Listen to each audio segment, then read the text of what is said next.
Hello everyone. आज अभ्यास DPQ series में सेट नंबर 43 डिस्कस करेंगे।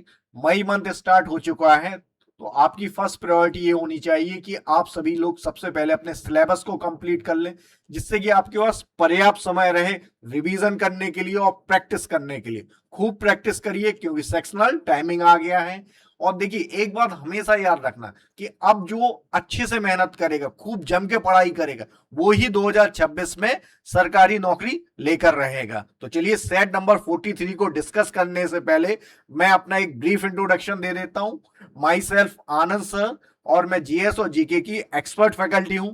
मैंने अपनी इंजीनियरिंग एचबीटीआई कानपुर से की हुई है। मैं वेरियस सिविल सर्विस एग्जाम्स में अपियर हुआ हूं। यूपीएससी प्रीलिम्स 6 टाइम क्वालिफाइड किया हुआ है। यूपी पीसीएस, राजस्थान पीसीएस के इंटरव्यू में अपियर हुआ हूं और पिछले कई सालों से टीचिंग एंड मेंटरिंग में अपनी सेवाएं दे रहा हूं। चलिए, सेट नंबर 43 का पहला क्वेश्चन डिस्कस करते हैं। If the Reserve Bank of India adopt an expansionary monetary policy, which of the following would it not do? यदि रिजर्व बैंक ऑफ इंडिया विस्तारवादी मौद्रिक नीति अपनाता है, तो वह निम्न में से क्या नहीं करेगा? और आपके ऑप्शंस क्या क्या है? Cut and optimise the statutory liquidity ratio, वैधानिक तरलता अनुपात को कम करना, increase the marginal standing facility rate, MF दर को बढ़ाना, cut the bank rate and repo rate, bank दर और रेपो रेट को कम करना। तो सबसे पहले हम ये समझ लेते हैं कि मॉनेटरी पॉलिसी होता क्या है। तो देखिए, मॉनेटरी पॉलिसी वो पॉलिसी होती है जिसके माध्यम से सेंट्रल बैंक आपके मनी सप्लाई को, इकोनॉमी में मनी सप्लाई की डिमांड और सप्लाई को नियंत्रण करते हैं। और ये आपके मैक्रो इकोनॉमिक पॉलिसी है। ये मॉनेटरी पॉलिसी किस तरह की पॉलिसी होती है? एक मैक्रो इकोनॉमिक पॉलिसी होती है। और इस पॉलिसी का लक्ष्य क्या होता है? जो मॉनेटरी पॉलिसी होती है, इसका लक्ष्य होता है आपका इन्फ्लेशन को नियंत्रण में रखना, आपकी ग्रोथ को बढ़ावा देना, एम्प्लॉयमेंट को बढ़ावा देना, एक्सचेंज रेट की स्टेबिलिटी मेंटेन रखना, तो ये सारे आपके किस तरीके के टॉपिक्स हैं, किस तरीके के मुद्दे हैं? ये मैक्रो इकोनॉमिक मुद्दे हैं। तो इन सारे मुद्दों को आपका मॉनेटरी पॉलिसी के माध्यम से नियंत्रण किया जाता है। अब देखिए, मॉनेटरी पॉलिसी जो होती है वो दो तरह की होती है आपकी। एक तो आपकी मॉनेटरी पॉलिसी होती है, जो मॉनेटरी पॉलिसी आपकी दो तरह की होती है। एक होती है आपकी एक्सपेंशनरी मॉनेटरी पॉलिसी, जिसका लक्ष्य क्या होता है आपका? जिसका लक्ष्य होता है कि अर्थव्यवस्था में मनी की सप्लाई को बढ़ाया जाए। तो इसको अकोमोडेटिव मॉनेटरी पॉलिसी भी बोलते हैं, जिसका लक्ष्य क्या होता है आपका? मनी सप्लाई को बढ़ाया जाए, जिससे कि आपकी इकोनॉमिक ग्रोथ हो और एम्प्लॉयमेंट जनरेट हो। ठीक है, तो इसके माध्यम से आपका इन्वेस्टमेंट को बढ़ावा दिया जाता है इकोनॉमिक एक्टिविटी के बाद। ठीक है, अब इस पॉलिसी में आपका जो मॉनेटरी पॉलिसी कमेटी है या रिजर्व बैंक ऑफ इंडिया, वो क्या करेगा? आपकी जो बोरोइंग है उसको सस्ता कर देगा, चीपर बना, मेक्स बोरोइंग चीपर। और जिससे कि बोरोइंग चीपर होगी तो इजीली आप लोन ले पाएंगे, कम इंटरेस्ट रेट पे आप लोन ले पाएंगे, जिससे आप ज्यादा से ज्यादा स्पेंडिंग करेंगे। तो अब देखिए, इसके माध्यम से लिक्विडिटी को बढ़ाया जाता है आपकी इकोनॉमी में। ठीक है, और दूसरी जो पॉलिसी होती है वो होती है कॉन्ट्रैक्शनरी पॉलिसी। इस पॉलिसी का लक्ष्य क्या होता है कि इकोनॉमी में मनी सप्लाई को नियंत्रण किया जाता है, जिससे कि इन्फ्लेशन और इकोनॉमी को स्टेबलाइज किया जाता है। और इसमें बेसिकली होता क्या, आपकी बोरोइंग को महंगा कर दिया जाता है। बोरोइंग को कैसे महंगा किया जाता है, इसके लिए कई सारे टूल्स होते हैं, अभी हम उन टूल्स को भी देखेंगे। ठीक है, मॉनेटरी पॉलिसी टूल्स होते हैं जिनको दो कैटेगरीज में हम क्लासिफाइड करते हैं। एक तो क्वांटिटेटिव टूल्स होते हैं और दूसरे होते हैं क्वालिटेटिव टूल्स। तो क्वांटिटेटिव टूल्स जो होते हैं, मात्रात्मक उपकरण जो होते हैं, इसके माध्यम से मनी जो सप्लाई है, जो एक्चुअल क्वांटिटी है मनी की, उसको कम किया जाता है, उसको नियंत्रण किया जाता है, कम या ज्यादा किया जाता है। और इसमें किस तरह के इंस्ट्रूमेंट आते हैं आपके, किस तरह के पॉलिसी इंस्ट्रूमेंट आते हैं? जैसे रेपो रेट है, रिवर्स रेपो रेट है, बैंक रेट है, ये कैश रिजर्व रेशियो है जिसको सीआरआर भी बोलते हैं, एसएलआर जिसको स्टैट्यूटरी लिक्विडिटी रेशियो बोलते हैं, ओपन मार्केट ऑपरेशन जिसके माध्यम से जो आपका आरबीआई है वो गवर्नमेंट सिक्योरिटीज की सेल और परचेज करता है, मार्जिनल स्टैंडिंग फैसिलिटी, एमएसएफ। तो ये सारे टूल्स आपकी किस कैटेगरी में आते हैं? क्वांटिटेटिव टूल्स में आते हैं। और क्वांटिटेटिव टूल्स का लक्ष्य क्या होता है? इनका लक्ष्य होता है कि मनी सप्लाई की एक्चुअल अमाउंट को नियंत्रण किया जाता है इसके माध्यम। और दूसरे होते हैं क्वालिटेटिव टूल्स, इनके माध्यम से जो मनी की जो सप्लाई उसकी डायरेक्शन और उसके कंट्रोल को नियंत्रण किया जाता है। ठीक है, और ये इसमें देखिए इसमें कौन कौन से टूल हैं, जैसे credit rationing, moral Sushan, selective credit control, direct action, जो आपके इस तरह के टूल्स इसमें इस्तेमाल किए जाते हैं, क्वालिटेटिव टूल्स होते हैं। तो दो तरह की मॉनेटरी पॉलिसीज होती है आपकी, एक तो होती है एक्सपेंशनरी मॉनेटरी पॉलिसी और दूसरी होती है आपकी contractionary monetary policy. Expansionary monetary policy का लक्ष्य क्या है कि मनी में, इकोनॉमी में मनी सप्लाई को बढ़ावा देना। अब देखो ये किस माध्यम, देखिए अब इसमें ऑप्शन क्या क्या है, देखिए cut and optimise the statutory liquidity ratio. अब ये स्टैट्यूटरी लिक्विडिटी रेशियो क्या होता है? ये वो total demand and time liability का जो net demand and time liability का वो रेशियो होता है जो कि बैंकों को मेंटेन करना पड़ता है। ठीक है, net demand and time liability का रेशियो होता है जिसको बैंक को मेंटेन करना होता है किसी भी फॉर्म में, चाहे वो कैश के फॉर्म में हो, चाहे वो गोल्ड के फॉर्म में हो, इन सारे फॉर्म्स में उसको मेंटेन करना पड़ता है। अब यदि एसएलआर को बढ़ा दिया जाएगा तो होगा क्या कि जो बैंकों के पास जो पैसा लोन देने के तौर पे होगा वो कम हो जाएगा। तो एसएलआर कब बढ़ाया जाएगा? जब वो एक्सपेंशनरी मॉनेटरी पॉलिसी में एसएलआर को कम किया जाता है या ऑप्टिमाइज किया जाता है। तो ये स्टेटमेंट आपका एक्सपेंशनरी मॉनेटरी पॉलिसी के लिए ये सही है। ये क्या करेगा? ये एक्सपेंशनरी मॉनेटरी पॉलिसी का टूल है। दूसरा क्या है आपका? Increase the marginal standing facility, MSF को बढ़ा देगा। ठीक है, इसका मतलब क्या है? एमएसएफ क्या होता है आपका? रेपो रेट प्लस, देखिए जो रेपो रेट आपका बेंचमार्क इंटरेस्ट रेट होता है, रेपो रेट, और रेपो रेट और जो एमएसएफ होता है वो आपका रेपो रेट से ऊपर लगाया जाता है। तो यदि एमएसएफ को बढ़ाया जा रहा है इसका मतलब है कि मनी सप्लाई को कम किया जाना है, मनी सप्लाई को कम किया जा रहा है। इसका मतलब क्या हुआ कि रिजर्व बैंक ऑफ इंडिया किस तरह की पॉलिसी फॉलो कर रही है? कॉन्ट्रैक्शनरी मॉनेटरी पॉलिसी को वो फॉलो कर रही है। तो ये आपके कॉन्ट्रैक्शनरी मॉनेटरी पॉलिसी का टूल रहेगा। Cut the bank rate and repo rate, bank दर और रेपो रेट को कम करना। अब देखिए जब बैंक रेट को कम किया जाता है, बैंक रेट वो रेट होता है जिस रेट पे कमर्शियल बैंक आपके आरबीआई से मनी लेंड करते हैं। ठीक है, और रेपो रेट क्या होता है आपका? रेपो रेट आपके, एक रेपो रेट और रिवर्स रेपो रेट आपके शॉर्ट टाइम मनी जरूरतों को पूरा करने के लिए इन टूल्स का यूज किया जाता है। और रेपो रेट भी वो रेट होता है जिसके माध्यम से आपके जो कमर्शियल बैंक होते हैं वो अपनी शॉर्ट टर्म जरूरतों को पूरा करने के लिए मनी आरबीआई से लेते हैं और बदले में एक इंटरेस्ट रेट पे करते हैं। ठीक है, तो ये आपका यदि इनको कम किया जा रहा है इसका मतलब है कि वो किस तरह की पॉलिसी होगी? एक्सपेंशनरी पॉलिसी होगी। और ये कॉन्ट्रैक्शनरी पॉलिसी का हिस्सा रहेगा। और ये आपका किस तरह की पॉलिसी रहेगी? एक्सपेंशनरी पॉलिसी का हिस्सा रहेगा। अब आपसे क्या पूछ रहा है कि इनमें से कौन सा नहीं होगा? तो आपका सही जवाब क्या होगा? देखो ये 1 और 3 तो एक्सपेंशनरी पॉलिसी, तो जहां जहां 1 है उसको तो आउट कर दो।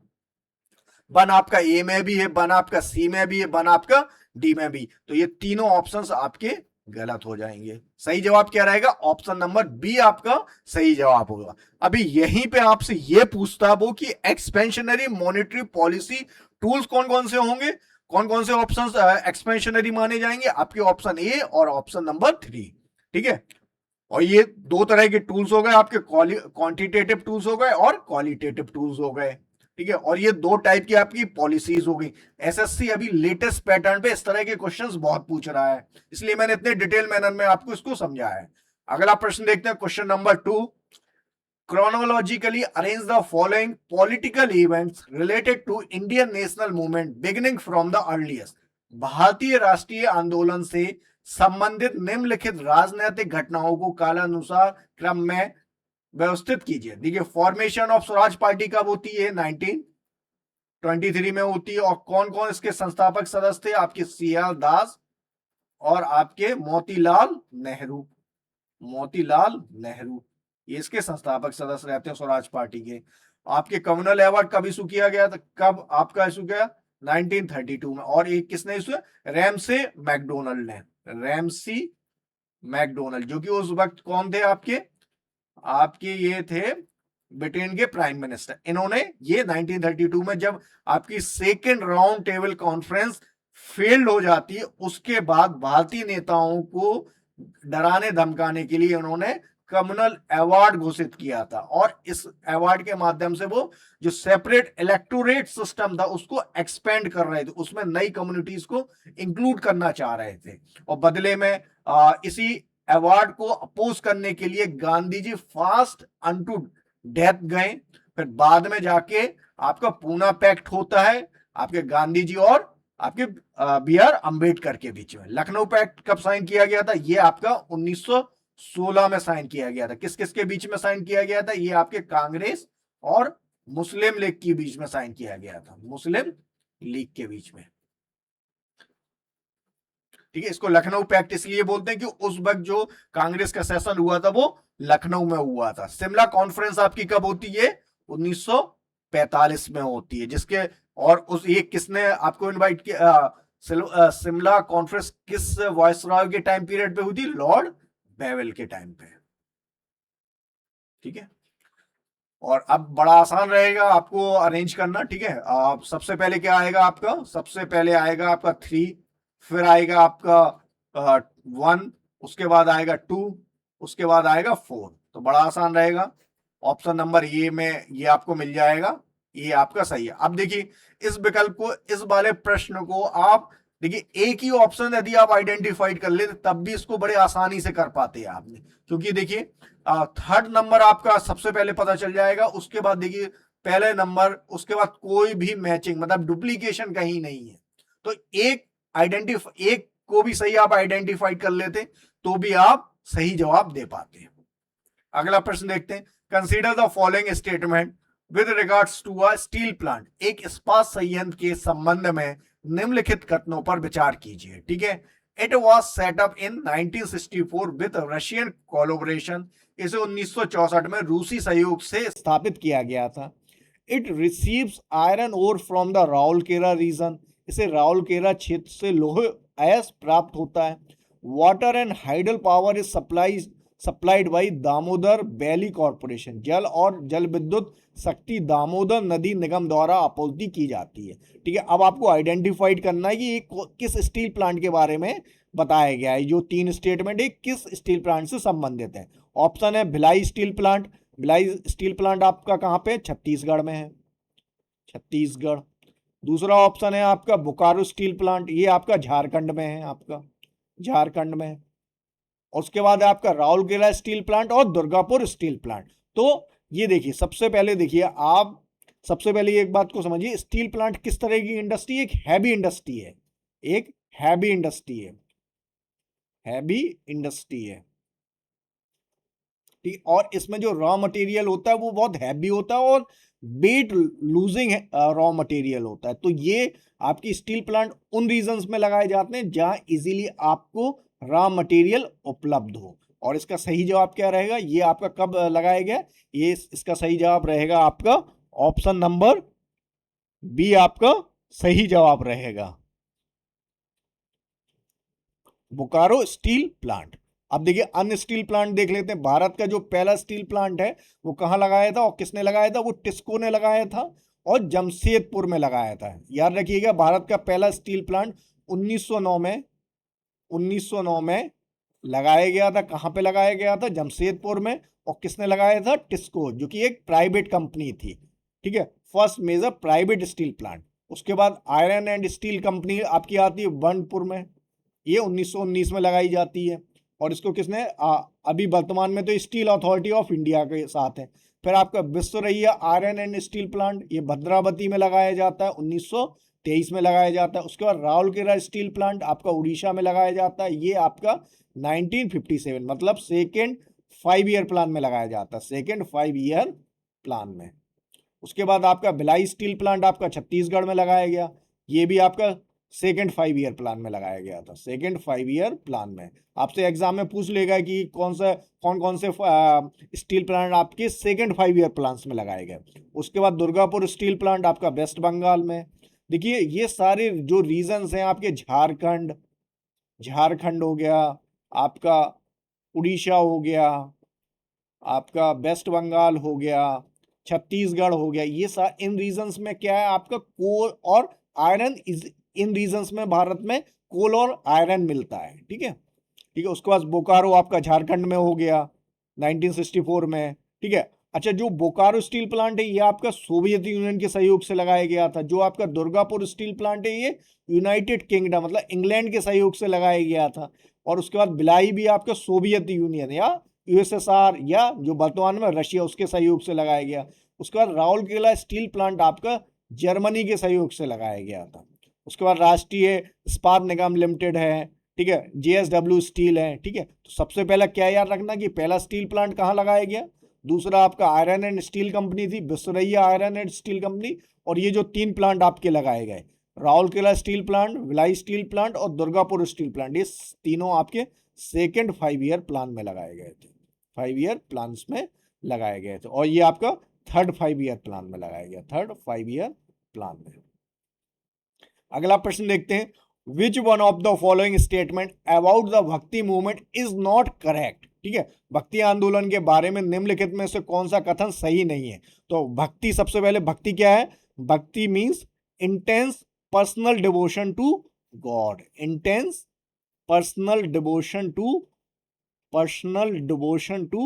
God, to God. आप इसमें गॉड आप कोई भी मान सकते हैं। जो भी व्यक्ति जिसको अपना आराध्य के रूप में स्वीकार करता है और पूरे तन मन धन से उसकी सेवा करता है, उसको जपता है, ठीक है, उसको याद रखता है, उसको ही आप भक्ति बोलते हैं आपको। ठीक है, अब इसमें से भक्ति में देखिए क्या क्या शामिल नहीं है। अब ये भक्ति मूवमेंट आपकी कहाँ से स्टार्ट होती है। साउथ इंडिया से स्टार्ट होती है।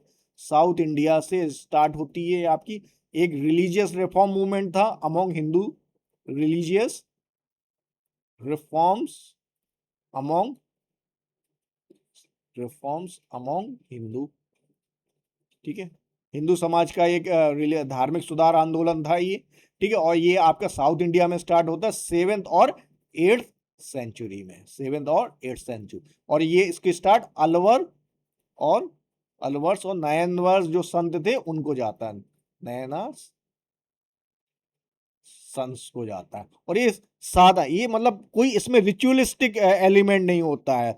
धार्मिक कर्मकांड इसमें धार्मिक कर्मकांड नहीं होती है। हर वर्ग के लिए इसमें, हर वर्ग के लोग इसमें अलाउड होते हैं। इसमें कोई जात पात नहीं होती, कोई इसमें पूजा पद्धति बहुत आसान होती है। इसमें किसी भी तरीके से मतलब ज़्यादा कहने का मतलब बहुत आसान होता है ये। ठीक है, तो ऑप्शन नंबर ए में क्या, भक्ति movement avoided tradition that promoted diversity. देखिए भक्ति मूवमेंट ने डाइवर्सिटी को बढ़ावा दिया था। इन नॉर्थ इंडिया द भक्ति movement revolved around the worship of Rama and Krishna. ये सही है। जो भगवान राम को मानते हैं उनको रामा भक्ति कल्ट में रखते हैं हम, और जो कृष्णा को मानते हैं उनको कृष्णा भक्ति कल्ट को में रखते हैं आपके। ठीक है, अच्छा, रामानंद, जो संत रामानंद हैं उनको क्रेडिट जाता है आपका भक्ति मूवमेंट को नॉर्थ इंडिया में स्प्रेड करने के लिए, संत रामानंद। ठीक है, उसके बाद भक्ति movement relied on the devotion of God with both with and without attributes. With मतलब 2 फॉर्म है, भक्ति में भी आपको 2 फॉर्म देखने को मिल रहा है। एक तो सगुण भक्ति, सगुण भक्ति में क्या होता है, ईश्वर का एक आकार होता है। एक निर्गुण भक्ति, निर्गुण मतलब इसका कोई निराकार है, मतलब जिसका कोई आकार नहीं है। अब जैसे सगुण भक्ति वन में आपके तुलसीदास हैं, निर्गुण भक्ति मूवमेंट में आपके कबीरदास हैं, गुरु नानक देव, ये निर्गुण भक्ति संत हैं। ठीक है, और while Tulsidas represented the tradition of devotion with attribute, Sant Kabir followed the path of devotion without attribute। तो तुलसीदास सगुण भक्ति प्रतिनिधि थे और जबकि संत कबीर निर्गुण भक्ति के मार्ग। तो ये तीनों स्टेटमेंट आपके सही है। बट आपसे पूछ क्या रहा है, आपसे ये पूछा कि इनमें से गलत कौन है। तो सही जवाब क्या रहेगा आपका, ऑप्शन नंबर ए, कि भक्ति मूवमेंट ने आपके रिलीजियस डाइवर्सिटी को बढ़ावा दिया, इसने डाइवर्सिटी को प्रमोट किया था, डाइवर्सिटी को अपने में स्वीकार किया था।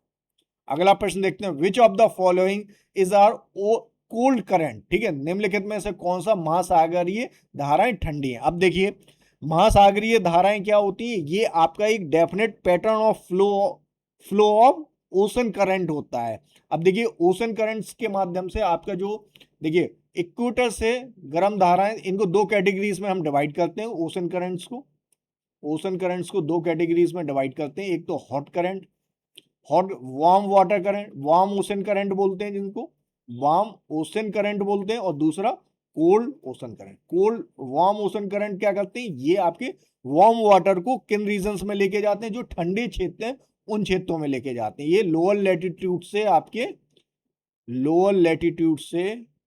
आपके हायर लैटिट्यूड्स की तरफ जाते हैं, टूवर्ड्स हायर लैटिट्यूड्स की तरफ जाते हैं। और आपके जो कोल्ड हैं हायर लैटिट्यूड्स, और आपके जो कोल्ड करंट्स हैं ये आपके हायर लैटिट्यूड से लोअर लैटिट्यूड्स की तरफ ठंडे जल को लेके आते हैं, ठीक है, लोअर हायर से लोअर लैटिट्यूड की तरफ, ठीक है। अब आपसे ये पूछ रहा है कि इनमें से कौन कौन सी धाराएं आपकी हॉट वाटर कोल्ड करंट्स हैं। तो देखिए अलास्का देख लेते हैं। अब ये जो अलास्का वाला है, देखिए ये आप देख रहे हैं ना, ये सारे जो आपके वर्ल्ड वाइड ग्लोबली जो ओशन करंट्स हैं उसका ये मैप है, ठीक है। तो आप इसमें देखिए जो रेड मार्क से इसमें मेंशन किए गए वो कौन से हैं आपके, रेड वाले आपके हैं वार्म ओशन करंट, और जो आपके ब्लू में दिए गए ये आपके हैं कोल्ड, ठीक है। तो अलास्का किस तरह का करंट है आपका, वार्म वाटर करंट है। गल्फ स्ट्रीम कैसा है, वार्म वाटर है आपकी। नॉर्थ अटलांटिक ड्रिफ्ट आपका कैसा है, ये भी वार्म है, ठीक है। ब्राजील करंट आपका हो गया, अग्लास करंट हो गया, ठीक है, ईस्ट ऑस्ट्रेलियन करंट हो गया, कुरोशियो करंट हो गया, सब वार्म वाटर करंट है, ठीक है।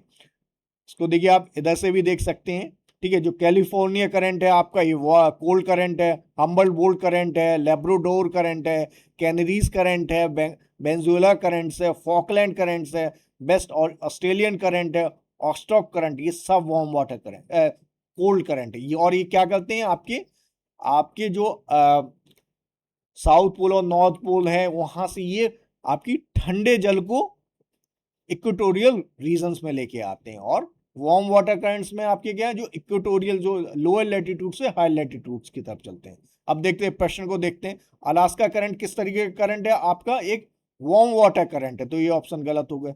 नॉर्थ अटलांटिक ड्रिफ्ट किस तरह का करंट है, ये अगेन आपका एक वार्म वाटर करंट है।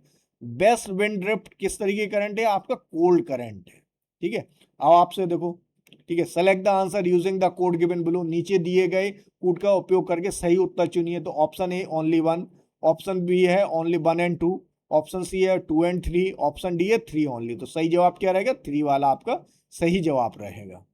अगला प्रश्न देखते हैं, the heating element in an electric iron is usually made of, electric इस्त्री में हीटिंग एलिमेंट सामान्यतः किससे बना होता है। ऑप्शन है टंगस्टन, ऑप्शन बी है tungsten, option C nichrome, option D है आपका कॉपर। तो सही जवाब क्या रहेगा आपका, नाइक्रोम आपका इलेक्ट्रिक आयरन्स में यूज किया जाता है। अब ये क्यों यूज किया जाता है, एक क्योंकि इसका हाई मेल्टिंग पॉइंट होता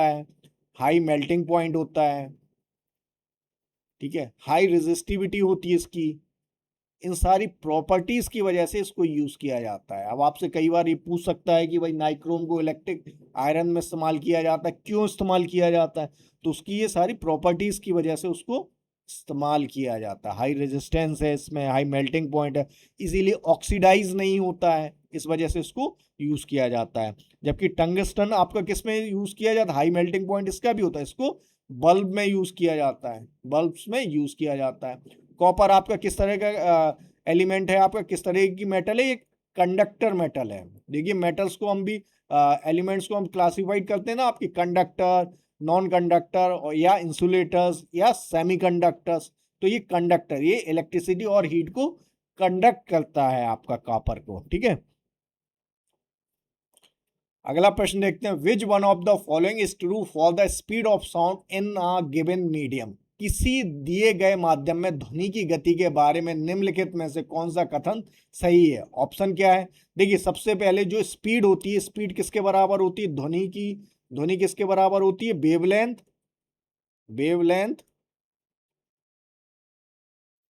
मल्टीप्लाइड इनटू फ्रीक्वेंसी, ठीक है। तो ये आपकी स्पीड का फॉर्मूला हो गया, ठीक है। तो अब देखते हैं, speed of sound remain same at all frequency, ध्वनि की गति सभी आवृत्तियों पर समान रहती है। ऑप्शन बी है, speed of sound is faster at higher frequency, अधिक आवृत्ति पर ध्वनि की गति अधिक होती है। Speed of sound is lower at higher frequency, अधिक आवृत्ति पर ध्वनि की गति कम होती है। Speed of sound is slower at higher wavelength, ठीक है, अधिक तरंग दैर्ध्य पर ध्वनि की गति कम होती है। अब देखिए इसमें सही जवाब क्या रहेगा। देखिए स्पीड हर एक फ्रीक्वेंसीज पे सेम रहने वाला है, ठीक है, क्योंकि आपकी जो ऑप्शन नंबर ए है वो आपका सही जवाब होगा। देखो क्या होता है, चेंज होता है वेवलेंथ। जब साउंड एक मीडियम से दूसरे मीडियम ट्रेवल करता है, जब साउंड, जैसे ये आपका एयर है और ये आपका वाटर, तो मीडियम चेंज हो रहा है। और जब कोई भी साउंड आपका ट्रेवल करेगा एक मीडियम से दूसरे मीडियम में, तो पता क्या चेंज होगा, चेंज होगा वेवलेंथ। आपकी चेंज नहीं होती, क्या, फ्रीक्वेंसी चेंज नहीं होती है। तो आपसे क्या पूछा है, विच one among the following is true for the speed of sound in a giving medium, किसी दिए गए माध्यम में ध्वनि की गति के बारे में निम्नलिखित में से कौन सा कथन सही है। तो जो 4 ऑप्शन दिए गए हैं उनमें से आपका ऑप्शन नंबर ए आपका सही रहेगा। और ये आपका स्पीड का फॉर्मूला है, क्योंकि मीडियम, आप जैसे ही मीडियम चेंज होगा आपकी फ्रीक्वेंसी चेंज नहीं होगी। क्या चेंज होगा आपका चेंज होता है, आपकी वेवलेंथ चेंज होती है, ठीक है। और वेवलेंथ चेंज होने की वजह से उसकी स्पीड भी चेंज हो जाती है, बट फ्रीक्वेंसी आपकी रिमेन द कांस्टेंट। अगला प्रश्न देखते हैं, plan allocation in agriculture and irrigation as percentage of total plan outlay was highest in, ठीक है। तो आपसे क्या पूछा, किस 5 ईयर प्लान में कृषि और इरिगेशन को सबसे ज्यादा प्लान आउटले अलॉट किया गया था। अब देखिए ऑप्शन ए में 7 5 ईयर प्लान, 7 5 ईयर प्लान आपका कब आता है, आपका आता है 1985 से लेके 90 के बीच में। आपका थर्ड 5 ईयर प्लान आपका कब आता है, 1961 से लेके 66 के बीच में। फर्स्ट 5 ईयर प्लान आपका कब आता है, 1951 से लेके 56 के बीच में। उसके बाद आपका सेकंड 5 ईयर प्लान आता है 1956 से लेके 61 के बीच में। अब देखिए जो फर्स्ट 5 ईयर प्लान था, इसका जो प्रायोरिटी सेक्टर क्या था, प्रायोरिटी सेक्टर था या मेन फोकस जिसको बोलते हैं वो था agriculture and irrigation sector, agriculture and irrigation sector, क्योंकि फूड सफिशिएंसी हमारा मुख्य लक्ष्य था आपका फर्स्ट 5 ईयर प्लान का, तो इसलिए सबसे ज्यादा अलोकेशन आपका इस सेक्टर में किया गया था। अब यदि सिर्फ और सिर्फ एग्रीकल्चर की बात करें तो कितना प्लान आउटले अलॉट किया गया था, तो वो किया गया था आपका अराउंड 31%। मतलब जितना बजट था, जितना भी 5 ईयर प्लान का जो बजट था उसका 31% आपका एग्रीकल्चर सेक्टर को किया गया था। और यदि हम agriculture plus irrigation plus power sector को ऐड कर लें, ठीक है, तो ये आपका टोटल कितना निकल के आता है, अराउंड लगभग 46%, ठीक है। ये इतना प्लान आउटले आपका अलॉट किया गया था, ठीक है। अगला प्रश्न देखते हैं, which dance form of India has been inscribed into UNESCO representative list of intangible cultural heritage of humanity. तो भारत की किस नृत्य शैली को यूनेस्को की मानवता की अमूर्त सांस्कृतिक विरासत के प्रतिनिधि सूची में शामिल किया गया। और आपके ऑप्शंस क्या है, कथकली, गरबा, भांगड़ा और ओडिसी। तो देखिए कथकली आपका कैसा डांस है, ये आपका क्लासिकल डांस है, क्लासिकल डांस है, ठीक है। कितने टोटल क्लासिकल डांस है हमारे, 8 क्लासिकल डांस है, टोटल क्लासिकल डांस है हमारे 8 क्लासिकल डांस है, ठीक है। गरबा, भांगड़ा और ओडिसी भी आपका क्लासिकल डांस है भाई, क्लासिकल डांस है। और भांगड़ा का संबंध कहां से आपका, भांगड़ा का संबंध है आपका पंजाब से, और आपका गरबा का संबंध कहां से, गुजरात से, ठीक है। अब आपसे ये पूछ रहा है कि इनमें से कौन सा नृत्य, कौन सा डांस आपका यूनेस्को की representative list of intangible cultural heritage का पार्ट है। चलो इस लिस्ट को देख लेते हैं। तो ये इस लिस्ट में जो सबसे पहली एंट्री है वो रामलीला है, ठीक है। और दूसरी आपकी वैदिक चैंटिंग भी आपकी यूनेस्को की जो इंटेंजिबल कल्चरल हेरिटेज है उसमें वैदिक चैंटिंग को शामिल किया गया है। कुटियाट्टम, रमन, मुदेट्टू, कालबीला जो आपकी राजस्थान से है, ठीक है। कैलविला डांस आपका एग्जाम में ऑलरेडी पूछा जा चुका है। छऊ डांस जो है आपका, छऊ डांस आपका कहाँ कहाँ परफॉर्म किया जाता है, कमेंट में आप बताइएगा। बुद्धिस्ट चैंटिंग ऑफ लद्दाख, आपका संकीर्तन, आपका आपका ठटेरा शिल्प आपकी किससे संबंधित है? ये आपकी ब्रास एंड कॉपर यूटेंसिल से। देखिए ये वो सेगमेंट है जहां से क्वेश्चंस बन रहे हैं, जहां से आगे भी बनने की संभावना है। ठीक है, नौरोज फेस्टिवल है आपका, ठीक है, ये आपका पारसी फेस्टिवल है, कुंभ मेला हो गया, दुर्गा पूजा हो गया, गरबा आपका शामिल है। अभी इसी लिस्ट में जो नई एंट्री है वो कौन सी? दीपावली है। ठीक है, तो इसका सही जवाब क्या रहेगा आपका? ऑप्शन नंबर बी आपका सही जवाब रहेगा। देखिए सिर्फ हमारा लक्ष्य यहाँ प्रश्न को का सही जवाब खोजना नहीं है, इसके साथ साथ हम और क्या क्या लर्न कर सकते हैं, क्या क्या नई नई फैक्ट सीख सकते हैं, किन किन। देखिए ये सबसे अच्छा तरीका होता है चीज़ों को रिवाइज करने का, नए कंसेप्ट सीखने का, और इससे आपका क्या है ना, बहुत दिमाग की अच्छे से वो होती है ना धुलाई, तो उससे क्या है ना, दिमाग अच्छे से चीज़ों को याद भी करता है फिर। ठीक है, which of the following pair is correctly matched, निम्नलिखित में से कौन सा, निम्नलिखित में से कौन सा एक सही सुमेलित है? और आपके ऑप्शंस क्या क्या हैं आपके? ऑप्शन है मलेरिया, मलेरिया किसकी वजह से होता है? माइकोबैक्टीरियम, जो कि इसमें दिया गया है, किसकी वजह से होता है मलेरिया आपका? प्लाज्मोडियम की वजह से, याद रखना,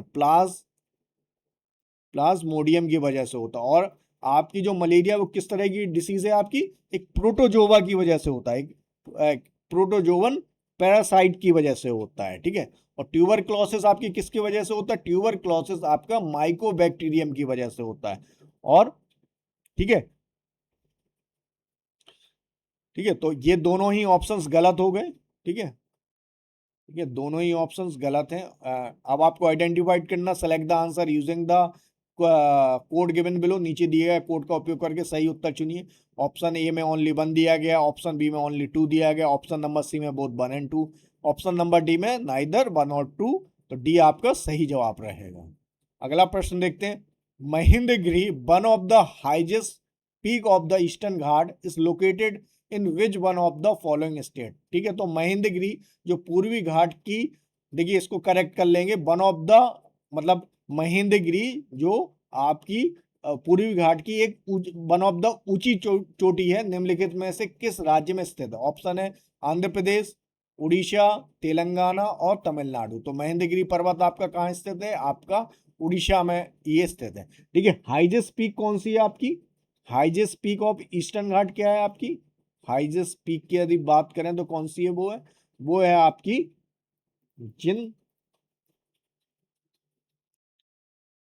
वो है आपकी जिंदा जिंगधागाड़ा पीक, जिंगागाड़ा पीक, लिख देता हूं मैं अच्छे से, जिंगधागाड़ा पीक। और इसकी हाइट कितनी है? इसकी हाइट है आपकी 1690 मीटर। ठीक है, मैं देखिए पहले 2011 से पहले महेंद्रगिरी आपकी ईस्टर्न घाट की हाईएस्ट पीक थी, लेकिन अभी वर्तमान में आपकी जिंगाड़ा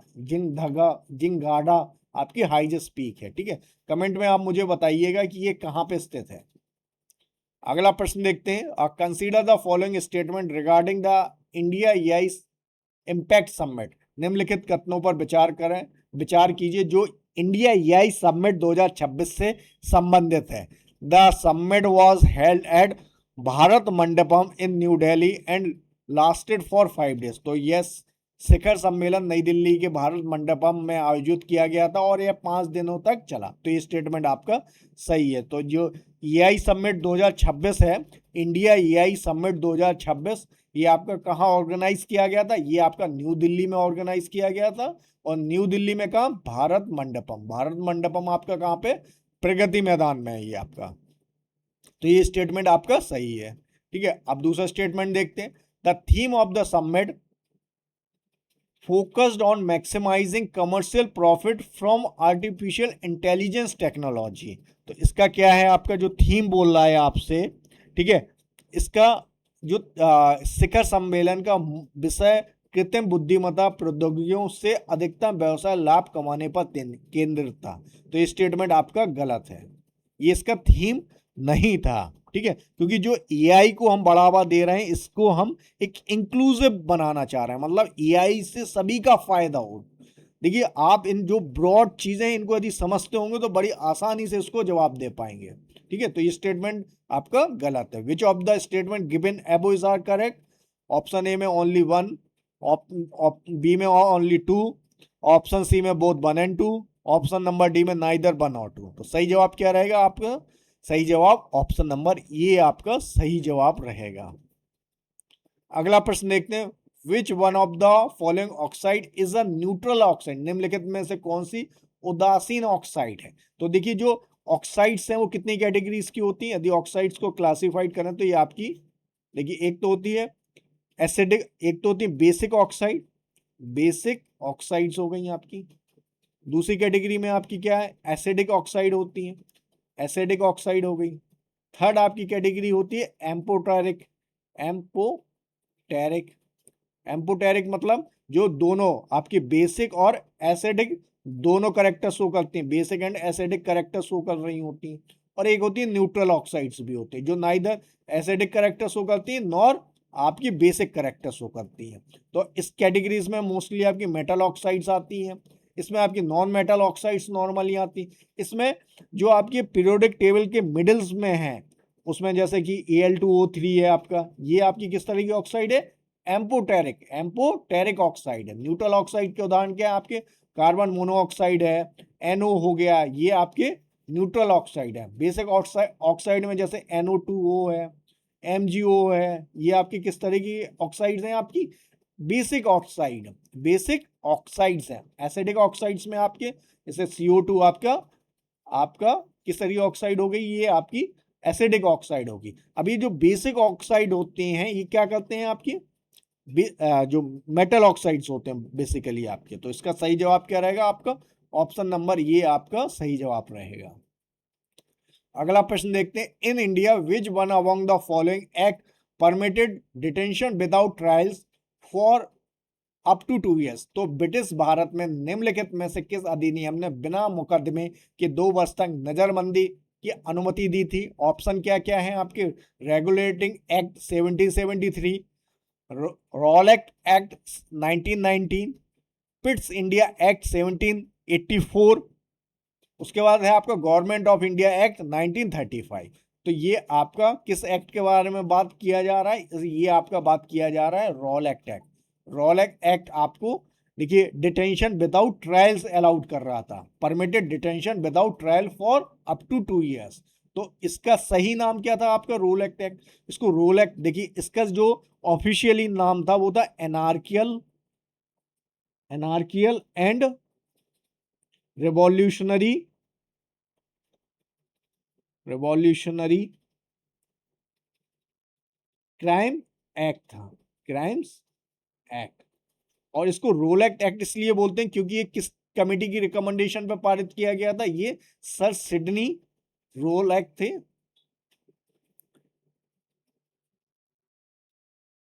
सिडनी रोलेट की रिकमेंडेशन पर पारित किया गया था, इसीलिए इसको क्या बोलते थे? Rowlatt act. और इसी एक्ट के विरोध में गांधी जी ने रोलेट सत्याग्रह चालू किया था। इसी एक्ट के विरोध में आपके मदन मोहन मालवीय, आपके मोहम्मद अली जिन्ना, इन लोगों ने अपनी सेंट्रल लेजिस्लेटिव असेंबली से इन्होंने रिजाइन कर दिया था। और इसी घटना का विरोध आपका जो आपकी जालियांवाला बाग घटना हुई वो इसी एक्ट की वजह से हुई थी, आपकी रोलेट एक्ट, ठीक है, 1919, ठीक है। गवर्नमेंट ऑफ इंडिया एक्ट, ठीक है, रेगुलेटिंग एक्ट, ये तो ईस्ट इंडिया कंपनी को रेगुलेट करने के लिए एक्ट पारित किया गया था, ठीक है, ठीक है। आपके जबकि जो गवर्नमेंट ऑफ इंडिया एक्ट इसने किस तरह के फीचर्स इंट्रोड्यूस किए? एक तो फेडरल, आपके फेडरल इसमें प्रोविंशियल ऑटोनॉमी की बात कही गई थी, प्रोविंशियल ऑटोनॉमी की बात कही गई थी। इसमें डायरगी इंट्रोड्यूस की गई थी, कहाँ पे? सेंट्रल में। आपकी डायरगी अबॉलिश की गई थी प्रोविंस में, और प्रोविंशियल ऑटोनॉमी इंट्रोड्यूस की गई थी प्रोविंस में। आपके फेडरलिज्म की बात कही गई थी, इसमें ऑल इंडिया फेडरलिज्म की बात कही गई थी, जो ब्रिटिश प्रोविंस और प्रिंसली स्टेट्स को मिला के बनाया जाना था, ठीक है। और इसी एक्ट के आधार पे आपके 1937 में इलेक्शंस भी होते हैं, ठीक है। अगला प्रश्न देखते हैं, question number 15, which one of the following statement about the Bhoodan movement is correct. तो भूदान आंदोलन के बारे में निम्नलिखित में से कौन सा कथन सही है। ठीक है, तो सबसे पहले ये देख लेते हैं भूदान मूवमेंट क्या था। भूदान मूवमेंट आपका एक वॉलेंटरली मूवमेंट था, सबसे पहले याद रखिएगा। ये किसी भी तरह से सरकार द्वारा चलाया हुआ आंदोलन नहीं था, एक वॉलेंटरली मूवमेंट था। और ये आपका वॉलेंटरी मूवमेंट था। और किसने चलाया था? आचार्य विनोबा भावे ने। आचार्य विनोबा भावे, विनोबा भावे। और जिनको आचार्य विनोबा भावे कौन थे? आपके आपके गांधी जी के स्पिरिचुअल सक्सेसर थे। गांधी जी के जो आध्यात्मिक सक्सेसर जिनको बोला जाता है वो आचार्य विनोबा भावे थे आपके। ठीक है, तो इन्होंने इस मूवमेंट को स्टार्ट किया था जब ये किसी एक आंध्र प्रदेश आप तेलंगाना के एक किसी गांव से विजिट कर रहे थे, तब उन्हें इस जो वहाँ के लोगों की जो स्थितियां देखी उसके बाद उन्होंने इस मूवमेंट को स्टार्ट किया था। और इसका पर्पस क्या था भूदान मूवमेंट का? कि जो बड़े जमींदार हैं वो अपनी 1/6 लैंड दान कर दें, वॉलेंटरली तौर पे दान करते हैं। ठीक है, अच्छा, दान करने की तो बात कही गई थी 1/6, कई सारे जमींदारों ने दान भी किया, लेकिन जो जमीन उन लोगों ने दान की थी वो उनमें से अधिकतर जमीन उपजाऊ नहीं थी या विवादास्पद थी। तो ये भी याद रखिएगा। ठीक है, तो target was to get 1/6 of cultivable land in India as donation. तो लक्ष्य था कि भारत की 1/6 किसी भूमि दान में प्राप्त की जाए। ठीक है, तो ये स्टेटमेंट आपका सही है। It was approved by a central government act, इसे केंद्र सरकार के अधिनियम के माध्यम से अनुमोदित किया गया था। भाई ये वॉलेंटरली इनिशिएटिव थी, तो ये स्टेटमेंट आपका गलत हो जाएगा। It was insured that donated land was free from all litigation, यह सुनिश्चित किया गया था कि दान की गई भूमि सभी विवादों से मुक्त। तो ऐसा नहीं था, क्योंकि अधिकतर जमीन जो मिली थी वो विवादास्पद थी। The first donation of land was in Bihar, Bihar में नहीं हुआ था, ये तेलंगाना के पूंचम विलेज में हुआ था। पूंचमपल्ली विलेज में। और ये कहां पे अभी वर्तमान में? ये वर्तमान में आपका तेलंगाना में। देखिए, तेलंगाना राज्य आपका 2013-14 में बनता है। उससे पहले तेलंगाना किस राज्य का पार्ट था? ये आंध्र प्रदेश का पार्ट था। तो इसलिए कई सारी किताबों में आंध्र प्रदेश भी, जो पुराने एडिशंस की बुक्स होंगी उनमें आंध्र प्रदेश दिया गया होगा। अगला प्रश्न देखते हैं, which of the following statement about Srimanta Sankardev is are correct. तो श्रीमंत शंकरदेव के संबंध में कुछ स्टेटमेंट आपको दिए गए हैं। ठीक है,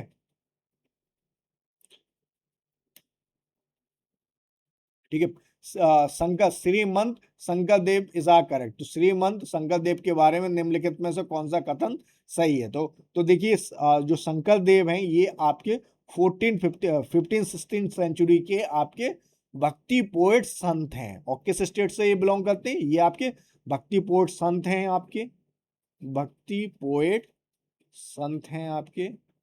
और ये आपके असम राज्य से संबंध रखते हैं, असम राज्य में। और असम राज्य में इन्होंने वैष्णविज्म को स्प्रेड किया था। इनको जो असम में जो वैष्णविज्म को फैलाने का श्रेय किसको जाता है? आपका शंकरदेव को जाता है। वैष्णविज्म।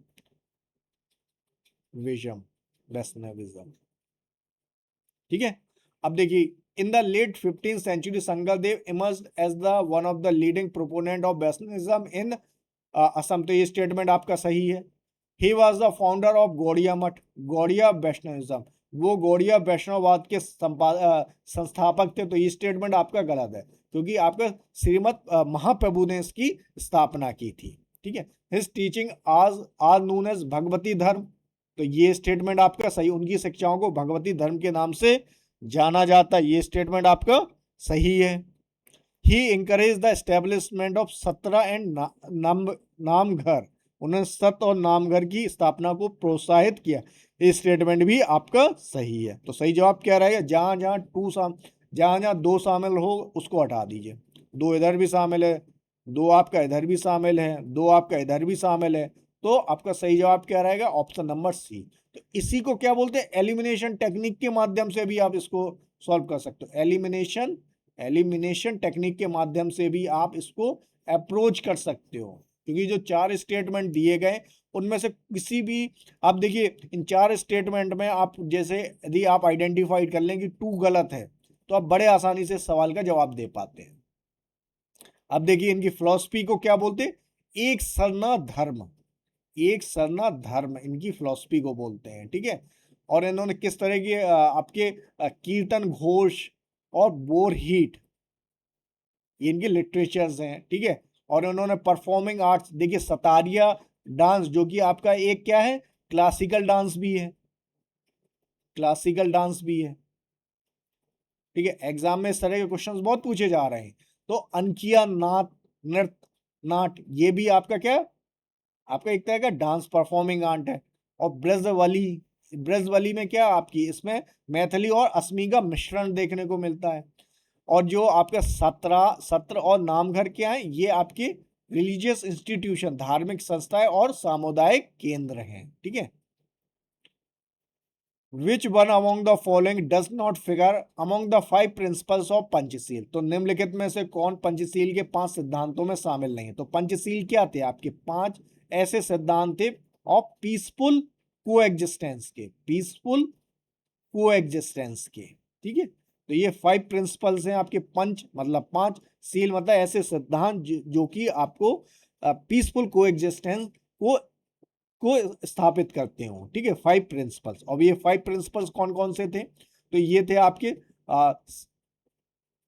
देखिए म्यूचुअल रिस्पेक्ट फॉर सॉवरेनिटी और टेरिटोरियल इंटीग्रिटी। तो ये देखिए ये जो पंचशील सिद्धांत हैं ये आपके भारत के फॉरेन पॉलिसी सिद्धांत रहे हैं। और इसको कब साइन किया गया था, ये आपके किसके संदर्भ में बात की जा रही है पंचशील, ये आपके 1954 में जवाहरलाल नेहरू, जो कि उस वक्त के जवाहरलाल नेहरू, उस वक्त के जो भारत के प्रधानमंत्री थे, और चाइना के जो प्रीमियर थे झाओ इनलाई,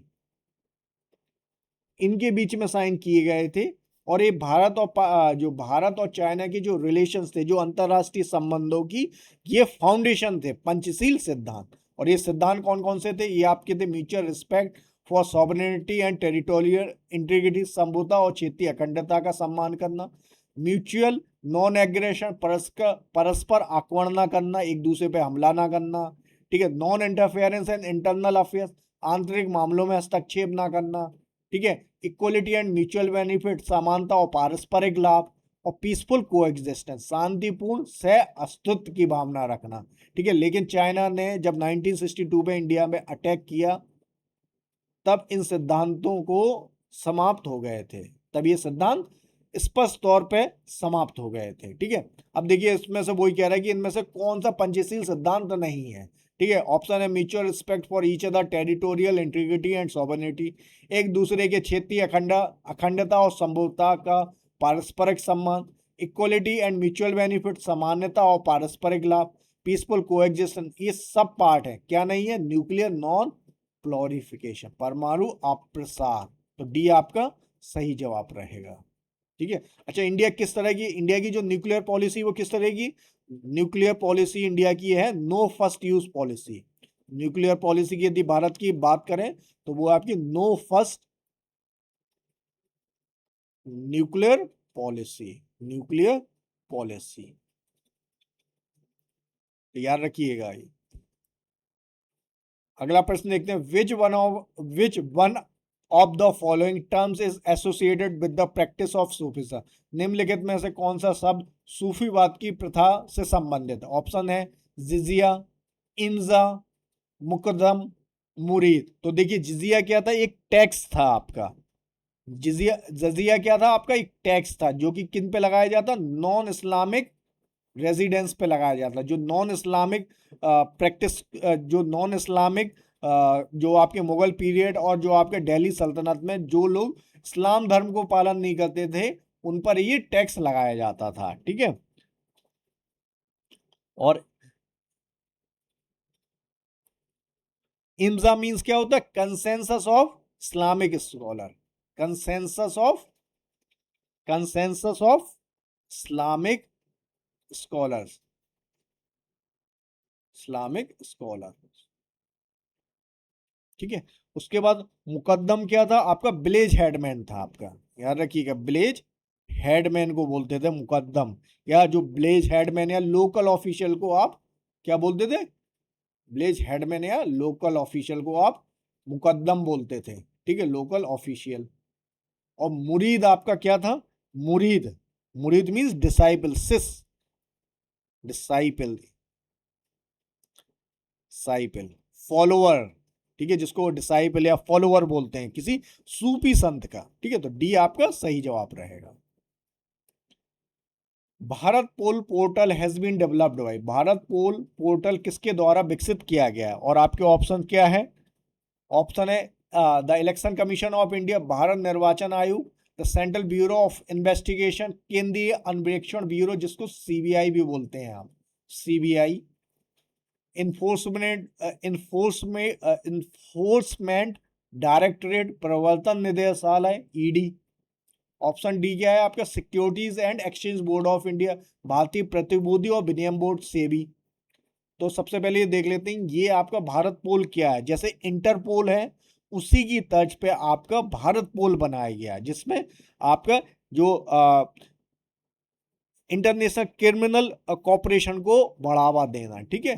तो सही जवाब क्या रहेगा आपका? बी आपका सही जवाब रहेगा। अच्छा, इलेक्शन कमीशन ऑफ इंडिया एक संवैधानिक संस्था है, आर्टिकल 324 के तहत बनाई गई है। इन्फोर्समेंट डायरेक्ट आपकी किस तरह की संस्था है, ठीक है। आपकी सेबी किस तरह की स्टैट्यूटरी बॉडी है, ठीक है। संस्थाएं दो तरह की होती हैं आपकी, एक तो संस्थाएं आपकी तीन तरह की होती हैं, एक तो स्टैट्यूटरी बॉडी, एक तो कॉन्स्टिट्यूशनल बॉडी हो गई, कॉन्स्टिट्यूशनल हो गई जो कि संविधान के किसी प्रावधान से बनाई जाती हैं। दूसरी आपकी कौन सी होती हैं? दूसरी आपकी स्टैट्यूटरी संस्थाएं होती हैं जो कि आपके पार्लियामेंट या राज्य विधानसभाओं के पारित किसी कानून के माध्यम से बनाई जाती हैं। तीसरी आपकी क्या है? Neither constitutional nor statutory.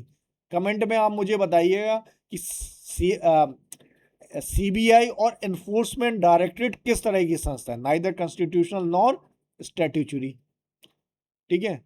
इसकी कैटेगरी में क्या आती है? जैसे आपकी नीति आयोग है, नीति आयोग। आप कमेंट में मुझे बताएंगे कि एनफोर्समेंट डायरेक्टरेट और सीबीआई किस तरह की संस्थाएं हैं। अगला प्रश्न देखते हैं, which one of the following statement about the parliament of India is correct. तो भारत की संसद के बारे में निम्नलिखित में से कौन सा कथन सही है? A majority of members of Rajya Sabha are elected by a system of proportional representation by means of single transferable vote। तो राज्यसभा के अधिकांश सदस्य आनुपातिक प्रतिनिधित्व प्रणाली द्वारा एकल हस्तांतरण मत के माध्यम से चुने जाते हैं। तो ये स्टेटमेंट आपका सही है, क्योंकि देखिए राज्यसभा में दो तरह के मेंबर्स होते हैं, एक तो नॉमिनेटेड मेंबर्स होते हैं और एक इनडायरेक्टली इलेक्टेड मेंबर्स होते हैं। देखिए राज्यसभा के जो सदस्य होते हैं इनको किस तरीके से चुना जाता है? इनको राज्य विधानसभा के सदस्य चुनते हैं इनको।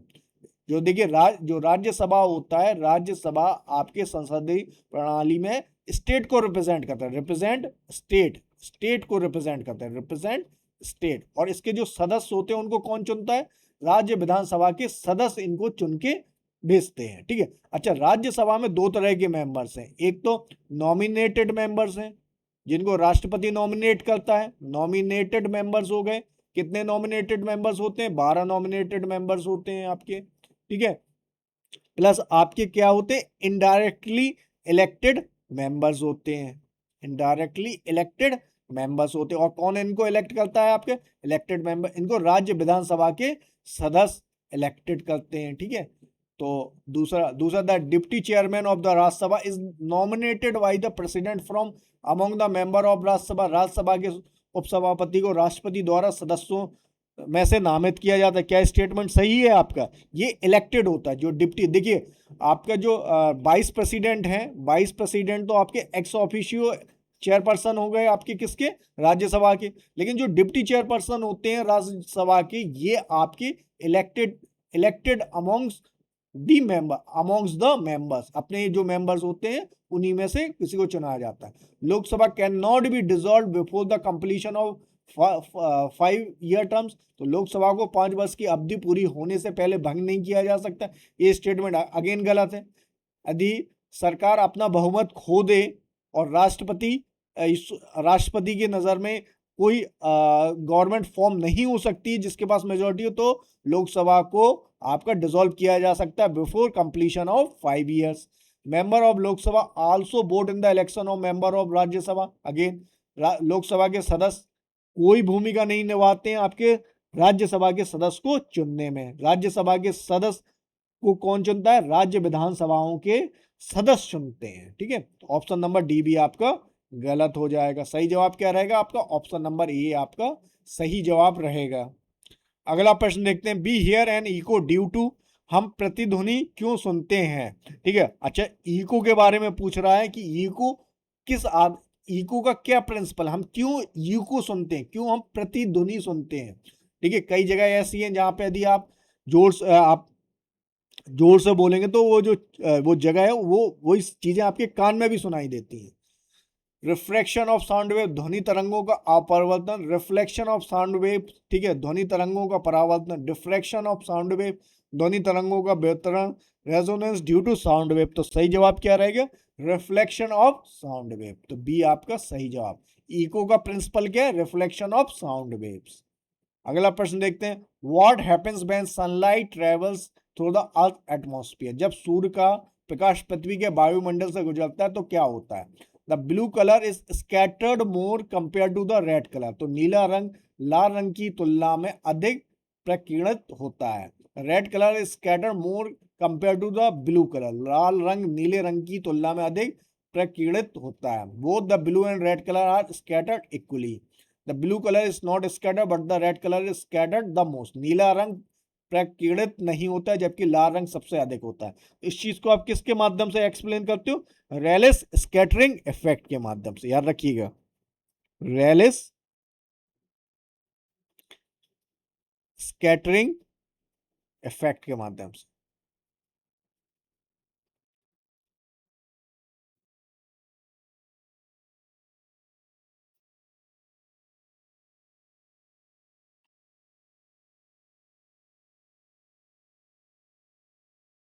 और इसके अकॉर्डिंग क्या है, ये किसके आपके भाई लैम्डा 4।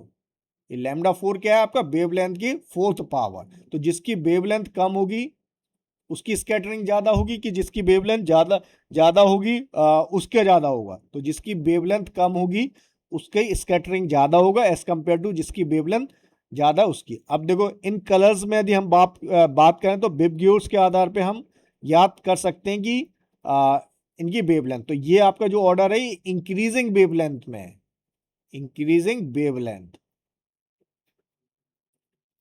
ठीक है, और ये डिक्रीजिंग फ्रीक्वेंसी। ठीक है, तो रेड कलर की आपकी वेवलेंथ ज्यादा होती है इसलिए उसकी स्कैटरिंग कम है, और ब्लू की आपकी वेवलेंथ कम है इसलिए उसकी स्कैटरिंग ज्यादा है, और इसी वजह से आपका स्काई ब्लू नजर आता है। तो बी ए आपका सही जवाब रहेगा।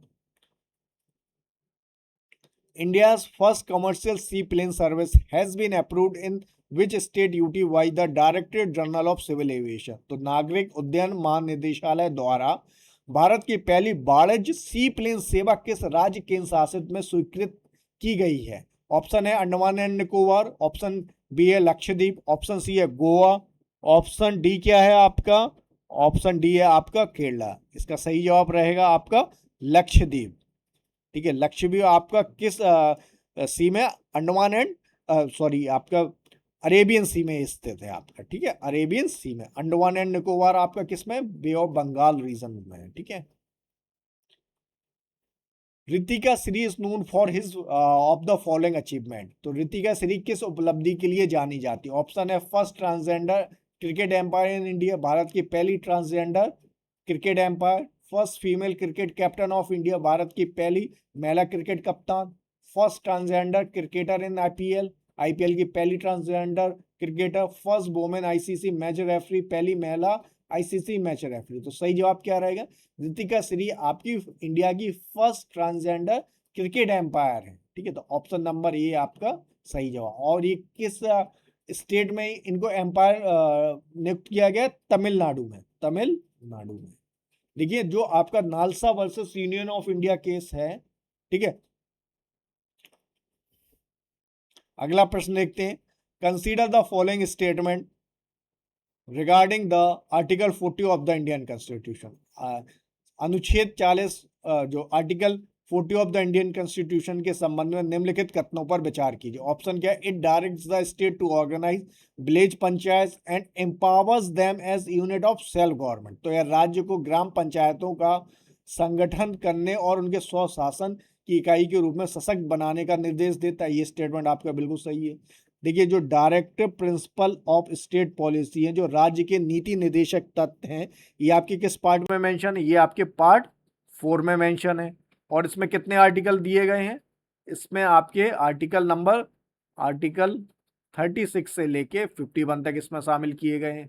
अब इस देखिए, directive principle of state policy को आप 3 कैटेगरीज में नॉर्मली क्लासिफाइड करते हैं। एक तो गांधीयन प्रिंसिपल हो गए, आपके गांधीयन प्रिंसिपल्स हो गए। दूसरा आपका किस में डिवाइड करते हैं? सोशलिस्ट प्रिंसिपल्स में हम डिवाइड करते हैं इनको। देखिए, संविधान ने इस तरीके से कोई क्लासिफिकेशन नहीं किया।